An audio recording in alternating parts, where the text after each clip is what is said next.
குட்டிமா சமையல் ரெடி ஆயிடுச்சா? ரெடி ஆயிடுச்சு. நீங்க என்ன ஸ்பெஷல் இன்னைக்கு? இன்னைக்கு ஸ்பெஷல் பாத்தீங்கன்னா ரொம்பவே சிம்பிளா ஈஸியா தான் செஞ்சிருக்கேன்.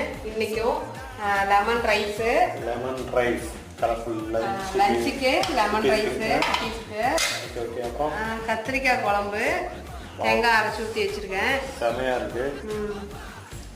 கத்திரிக்காய் நல்லா வால்வாலாக கட் பண்ணி போட்டு நல்லா தேங்காய் அரைச்சி ஊற்றி ஒரு கத்திரிக்காய் கிரேவி மாதிரி வச்சுருக்கோம். ஓகே சூப்பர் சூப்பர்மா. அப்புறம் பார்த்தீங்கன்னா இங்கே வந்து புளி கொள்ளு ரசம் புளி கரைச்சி ஊற்றி கொள்ளு போட்டு லைட்டாக கொள்ளு போட்டு கொள்ளு ரசம் வச்சுருக்கோம். எப்பவும் போல் ஒயிட் ரைஸ் சூப்பர் சூப்பர். இதுதான் நம்ம வீட்டு ஸ்பெஷல் இன்னைக்கு இதுதான் எங்கள் வீட்டு ஸ்பெஷல். பிள்ளைங்க சாப்பிட்றாங்களா? பிள்ளைங்க சாப்பிட்டுட்டே இருக்காங்க. சாப்பாடு வைக்கிறதா?